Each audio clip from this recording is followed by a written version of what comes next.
Hello, loves. This week we're going to do some paper weaving, and I'd like you to use newspapers or even like coupon advertisements, something that comes free to your home that is going in the trash. And we're going to review tearing paper to create our weave. I wish I had done a better job of finding contrast between dark pictures like that and then a page with just writing on it. If you can find a sheet that's very dark or filled with colorful pictures and then a contrasting, like we talked about the harmony between light and dark last week with our notans, we want to create some contrast in the papers that we weave. When we talk about weaving, we think about the Native Americans or the indigenous populations that were here in Minnesota before we got here.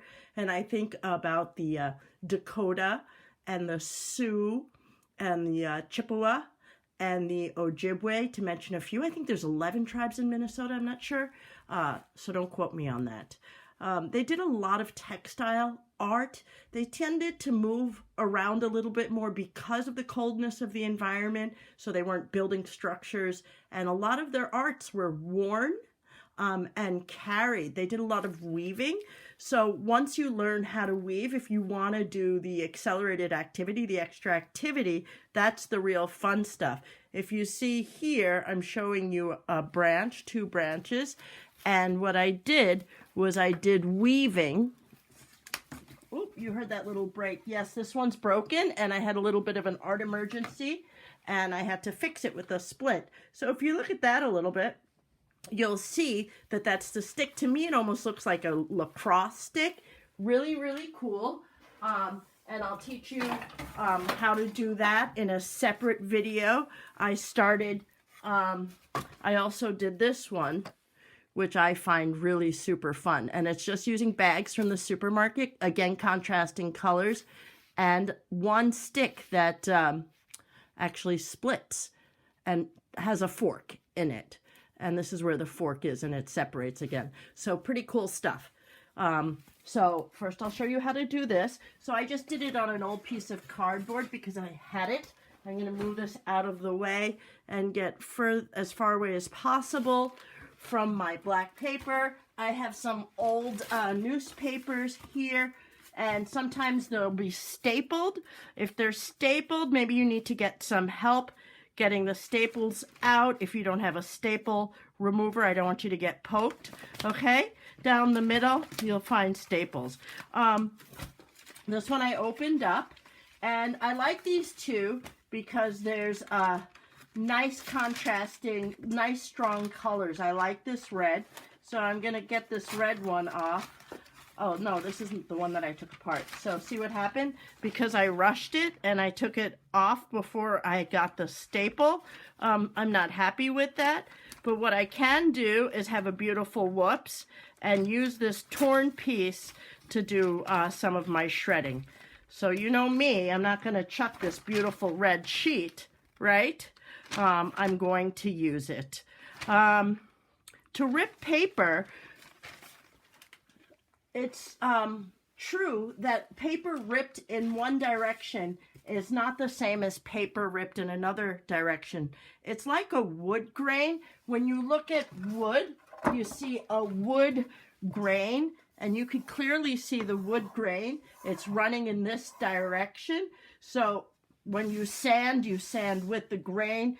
When you cut with a saw, well, it depends on what you want, but it affects many different factors how something will break. It's much harder to break it across the grain than with the grain.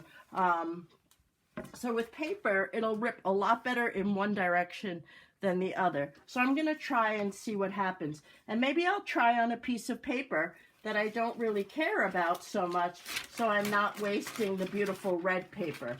So I'm not going to worry about ripping this piece, and I'm going to try and see what happens when I hold it in 2 hands and I rip this way. What happens? Oh, look at that.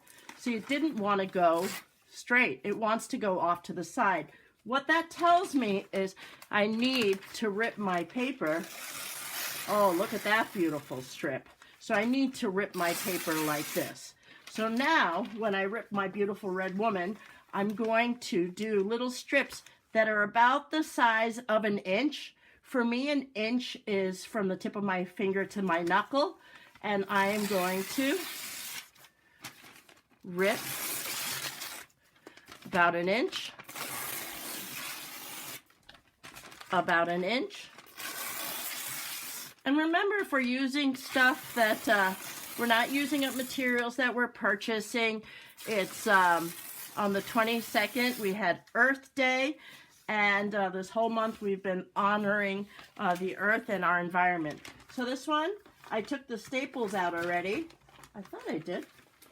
Did I? Oh, I had 2 of these down here. Sometimes, Nicholas, you're so silly. Okay, so I have the staples out of this one.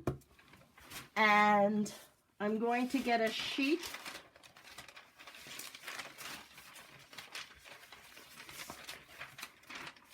And I'm going to rip down to a certain place. So what I'm going to do to stop myself ripping is fold over about an inch, well, let's say the length of your thumb, so you don't have a mistake. Fold over about the length of your thumb.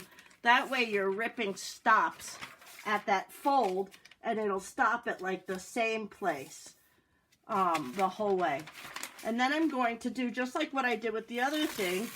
I'm ripping strips, and I'm going all the way, see how I'm holding it down, to that fold and stop. So I start at the top, and I rip. And you know, you might go through a bunch of these before you get good. See, it stops at the fold, and that's okay. We're not born with these abilities. We develop them through practice and work. Okay, so it stops at the fold, and you can see now, this is what I'm going to use for my weaving.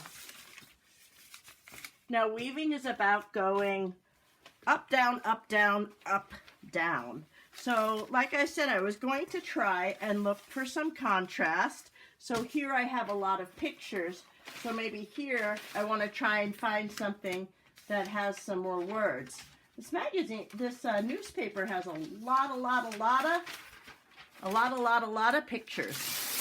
So here's a strip, and the idea with this strip is to go over, under, over, under, over. So I'm going to slide it in. I'm going over, under, over, under, over. And it really helps to say it out loud. Okay, and I want those words to show as much as possible. I'm going to take another strip. I'm going to save my red for the words down there. Oh, this is all my red. Okay, so I'm going to rip another strip. And now, since this one was over, I'm going to go under. So now, say it out loud while you do it. Under, over, under, over, under. Now I'm going to take another strip and do it again. This was under, so now I'm going to start over, under, over, under, over. And I'm going to slide these all the way down. And now I'm going to use my red because I'm on my words. This one was over, so now I'm going to start under, over, under, over, under. Oh, I don't even see it now so much. Oh, well. Okay, now I'm going to do another one. Hopefully I'll see this one. I can start on the opposite direction as long as I do the opposite of the last strip. So let's say I start over here. I'm going to, this one's under, so this one's going to be over, under, over, under, over. There, I can see my red. So it's more contrast. You can see the more time you spend, hopefully you won't be filming a video, you're just taking a picture, the better the contrast, the better you can see the weave. And here we go again. This one's over, and I'm going to start, this one's over, I'm going to go under, over, under, over, under. You can see some of my red. I want you to see my red in there, and pull all of these down. And then here we go, another strip. And I'm just gonna start over, under, over, under, over. Look how nice that red looks. Okay? The more contrast you get, the better. All right, lovies. And then the last one that I have room for, I'm gonna start under, over, under, over, under. Okay? So make sure you don't rip up your family's coupons for the week or anything like that. Make sure you ask permission before you use something that, you know, is not yours, or when you want to use something that's intended for one reason that you want to use for another, check in with your parents, because there may be a reason that you can and there may be a reason that you ought not to. So we want to check in before we know what things we're allowed to repurpose and reuse in our home. All right, make sure you look for that other video. I have to tell you, I've spent hours with the weaving, and you know, I wish I had a new lacrosse stick, but really they're just super fun, and it's really a nice thing to sit around outside and do, and it's really a fun thing to go on a hunt for the perfect sticks, whether you want it to be a super big one on a staff like this one, okay? And maybe this one has magical powers and it's not a lacrosse stick. Maybe it has some spiritual significance and you're going to go on a Mecca and walk to Santiago de Compostela in Spain on a pilgrimage, or to Jerusalem. Who knows why? So, much love, and I can't wait to see your weaving, and I hope you'll try both. All right.